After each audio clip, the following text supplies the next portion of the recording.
Hello there everybody, and welcome back to another episode of JoAnna's Point of View. This episode is coming to you from a very special place, my bedroom, in my bed, because that's where I like being right now during the coronavirus. I believe your bedroom and you're in your bed with the doors closed is the best place for everybody to be. So I would like for you guys to start exercising better judgment and doing that, because I've still been seeing a lot of birthday parties and a lot of large gatherings, and within the next couple of days I also see things on the news that say things like 91 people infected after a person with coronavirus goes to a Wednesday night prayer service. Listen, y'all, I am never one to say, like, you know, religion isn't important. I don't believe in religion, but whatever you believe in, I know it's important to you guys, but I need y'all to exercise better judgment. Because even though you feel like the blood of Jesus is going to cover you and keep you from any hurt, harm, and danger, we are statistically seeing that you are wrong. These motherfuckers are not. The coronavirus is not checking to see who believes in Jesus or Buddha or any of these other entities that people believe in. The coronavirus is like, oh, okay, you're a good host, let me get you. It doesn't matter how old, how young, what race, what religion you are. It's tearing apart a lot of people. So I need for y'all to start taking that shit a little bit more seriously. And if not, for those of you that have any estates or things that you will be leaving behind, I would like for y'all to know that I am the best candidate that I can ever think of for your worldly possessions. You can go ahead and make those out to JoAnna's Point of View. And, you know, we would take that as a contribution to the show. Amen? Amen. Now, y'all, like I said, I usually start the show out by reading something that I've written, so I'm going to continue with that. Let's go back and let's go look at something that I have written, and then we're going to expound on it, talk about it, and see what y'all feel. Don't judge me. This is just how I was feeling in the moment. I don't know how many of y'all can relate to this, but you know, I'm just going to read it to you and then we'll discuss it. So it's called Crying in the Dark. Have you ever been awakened out of your sleep with the pain in your heart? Not sure where it came from, but you wake up crying in the dark. I know life gets heavy, but I don't like sudden breakdowns that come from nowhere. But who am I kidding? This has been building up for ages. Never had anyone to turn to. Guess that's the problem when the whole world sees you as strong. No ears to listen, no arms to hold me up or catch me when I fall. When you're seen as the strong failure, no one calls to check on you at all. So you're waking up in pain, reaching out to nobody at all. Falling into a deep, dark hole of despair and depression with nobody to call. I've been alone so long you'd think I was an only child. Would you believe I'm second to the youngest of my daddy's 7? And second to the oldest of my mommy's 4? How can that many people forget you're alive? Or just ignore the facts? And I'm raising my exact copy with an identical family plan to boot. I see myself in a broken little boy. And I don't know how to save him either. The world's a big, lonely place where nobody loves you, and I already see the breaks in my son. So I'm crying in the dark alone, hurting. And there's no way out. Only more darkness. Okay, so clearly that was dark when I was in a dark place. But it's true. You know, I'm one of a bunch of kids and one of a bunch of cousins, and not one soul calls me and sees if I'm okay.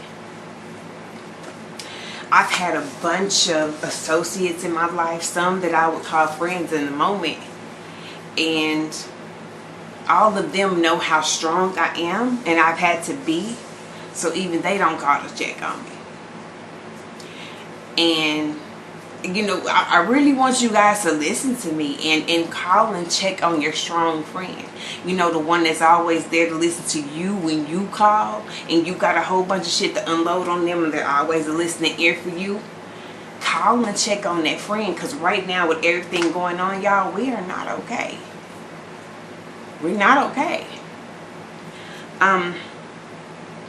Things had gotten really dark for me because I just woke up with this pain in my heart, like, man.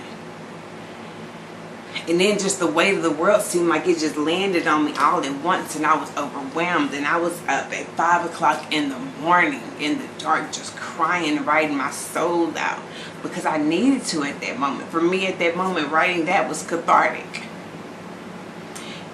And I encourage all of you people who have always been the strong one to find you something, some type of outlet that can be where you decompress. Because life and people put so much on the strong ones. Because no one ever stops to think that maybe they're not doing okay right now. Maybe they're not feeling like being strong right now. But I can say that in my deepest, darkest despair, I still found hope because, and this might be strange to y'all, but I'm telling y'all, this is where I found it from. My relative that I told y'all back a few episodes back that, you know, always does normal, everyday things to her advantage and to the disadvantage of others, because no one's ever, you know, pulled her motherfucking coattail and be like, yo, you wrong. And I talked about that person, and I also told y'all that even though I was saying this stuff in honesty and in the hopes that the things that I would find would somehow touch them in their heart and they realize that they are fucking wrong. And they would come to the realization of that and humble themselves to apologize, and we can just move forward. But I told y'all that was not going to happen, and it did. And right now, everything that's going on, you know, we lost the extra $600 for the unemployment. Shit is tight. But I got a letter, a little notice in the mail from Atmos Energy. Atmos is the gas company here in Paris, Texas. And, you know, my hot water, all that shit is gas. You know, my stove. So I have to have gas. And, you know, for the past 2 years, this gas bill has been in that relative's name. And that relative has been paying it. Generously, mind you. I'm generously been paying it. But I got this in the mail right here. Like, your service is temporarily connected. However, you must call Atmos Energy to set up an account in your name. Y'all know how much this shit cost me? Having to call them and put an account in my name, because I had an old bill from my old house from years and years ago. They made me pay for first. It cost me $400 to get my gas in my name. And a lot of people would probably be pissed off, like, man, fuck that bitch. I wasn't. Y'all, I feel so free. Do you not know that the more things that a person takes away from you, they are actually cutting more strings to themselves through you? Nigga, my gas was the last fucking thing that I had, you know, with this relative. And once they did this, now I have no more ties to you. You know how freeing that is? When you no longer have to kiss motherfuckers' ass or listen to a motherfucker talk shit about everybody else like they can't see themselves in the mirror. And, you know, when you no longer have to be a subjective slave to a narcissistic person because they themselves have cut all the strings, that is so freeing. Y'all, I felt so good and so free. I was like, yes. Even though it cost me $400, for me it was a small thing because I had it. Thank God I had it. And I was more than willing to put it in my name. Because it's like, you know what? Now it's all on me. I don't have to worry about you anymore. Therefore, I'm not tethered to you anymore. There's nothing else. So, good riddance. Like, seriously. This one person has added like 10 years to the age in my face. This one person probably has taken 10 years off my life just being the person that they are, because they're so self-absorbed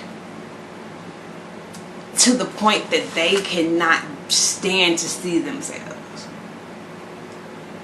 And I blame the parents. I really do.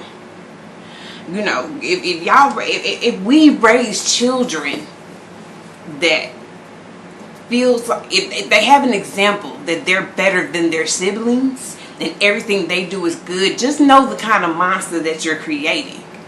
Because you're creating a motherfucker that you can't tell anything to. You can't correct. Because they feel like they know it all. Because they've been told forever that they're the perfect one and they got it all right. When in actuality, this has been a fucking lie for the longest. Like, I have a laundry list of shit that this person has done wrong. But no one ever had the gumption to sit down and say, bitch, seriously, you're 37 years old. It's time for you to grow the fuck up and stop feeling like the world or anybody in it owes you a goddamn thing. It is time for you to realize that you have to follow certain status quo too. You're not exempt from being a good person to everybody. You're not exempt. And when you do things that are wrong, there's nothing wrong with humbling yourself and saying, I was wrong. But anyway, so with all that being said, also inside the poem I was talking about how my son is the male reflection of me, because he has also been neglected and shunned by his family. You know, even though neither of my children's fathers are any good guys, let me say that first.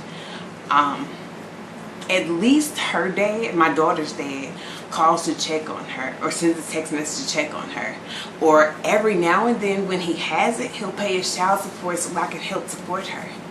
And when she wants to come up there and kick it with her you know, her dad's family and him, he'll come pick her up.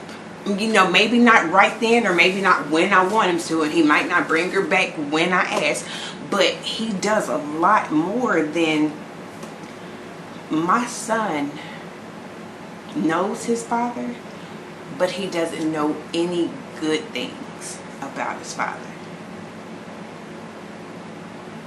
And the only person in my son's father's family that even has any kind of communication with him, that'll send $1 or $2 or whatever they can, the only person on that whole side of the family that even fucks with him that much is his grandmother.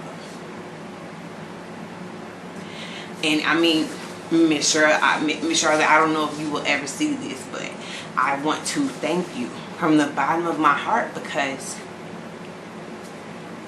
a little boy needs somebody. And I know that I'm everything to him, so I try to pour all the love that I know that he's not receiving elsewhere into him. But you can see the hurt in his face when his sister goes off with her family and he's still at home. But if I ask him, do you want to go to your dad's house? No, because over there he's neglected. He's mistreated. Do you know these motherfuckers won't even let him play the game?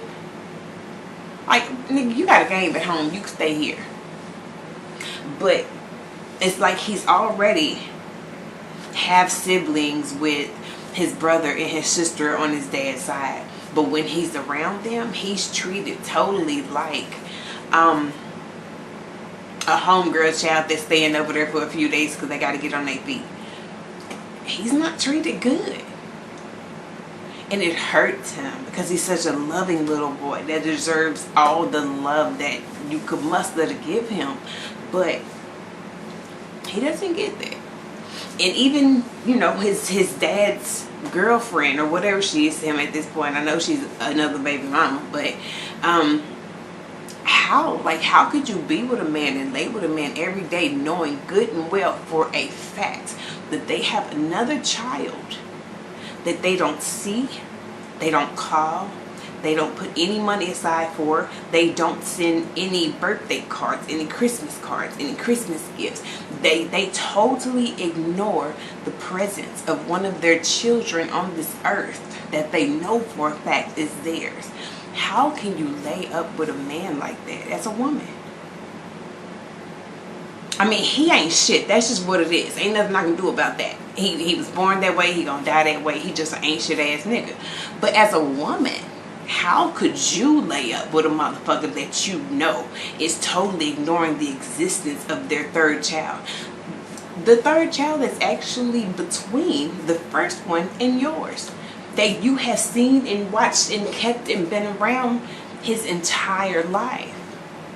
How can you be with a man that could completely ignore the existence of another child that has his blood? I couldn't. Like, seriously, when I'm dating a man, I totally look at the relationship that man has with his child. I don't give a fuck about the relationship he has with his baby mama. If they hate each other, great, because I ain't got to worry about them fucking each other. If they too friendly, I'm watching. But I really pay attention to the way a man treats his children, because to me, that's what signifies a fucking king. If you can put in the effort that it takes to make a child, whether it's just a few minutes like my daughter's, in my daughter's case, or whether it's, 15 minutes like it was in my son's case, if you can put in the effort that it takes to actually make a life, why would you not want to see every step of that life come to fruition and make sure that you're there and a part of it, so your child can say, I remember when, and it not be a distant memory. And then you a bitch that's laying up with that nigga like that. Like, you laying up and fuck. You laid up and fucked this nigga and got pregnant when you, and you knew then that he, back then I'll give him a break. Before she had her baby, he was on point. We were living in the city at the time, so he had him every weekend. He was coming and doing things with him. Everything was cool. But when this last baby came into, because me and him can't get along, and that's the thing that I don't understand about baby daddies. Let me tell y'all something. I don't give a fuck how you feel about me, and you shouldn't give a fuck how I feel about you. The only person that matters in that type of dynamic is the child. So even if you can't stand your baby mama, can't stand this bitch's guts, I can't believe I ever fucked this bitch. Because I know y'all got some baby mamas like that. Niggas had baby mamas before they came up. So you got some baby mamas that you are embarrassed to say that you ever fucked, but you don't have to. Because all you have to do is fuck with that child. My son is 8 years old. He has his own cell phone. He has his own room. He has his own fucking Xbox account. Like, you have more than one way to contact this child and deal with this child that has nothing at all to do with me, and you still won't. Even that is too much effort.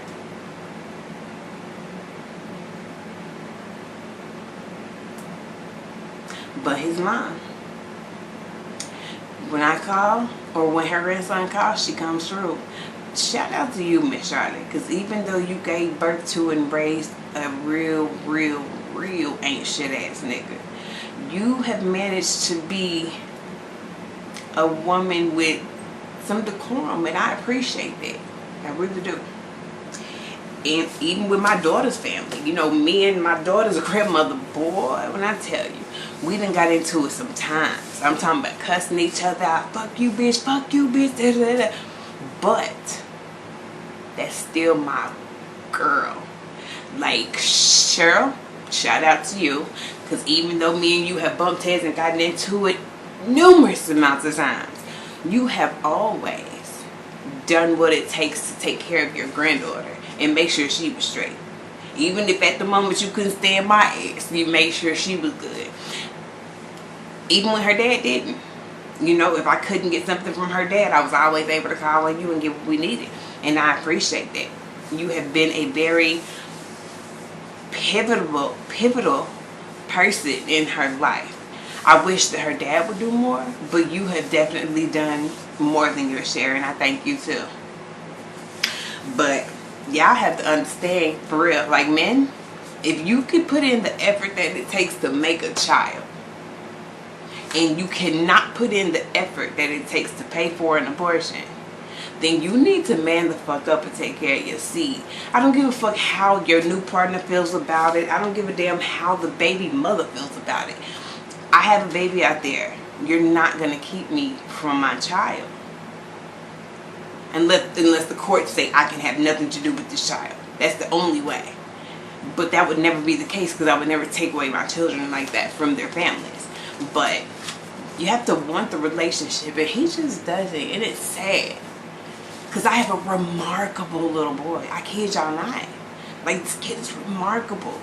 He's fucking cute as hell, let me tell you. Like, women, hide your daughters. He's gonna be a suave one. He's very, very, very cute. And he's smart. But he is a lot. He has an ADHD, and boy, I'm trying to tell you, when he's going, he's going. But yeah, that's what I wanted to talk about today, y'all. You know, love each other, but more importantly, people, love yourself.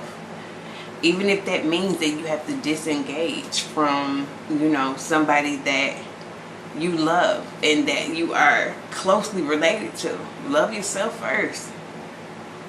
This has been another episode of JoAnna's Point of View. I hope I see y'all back next week. I'm out.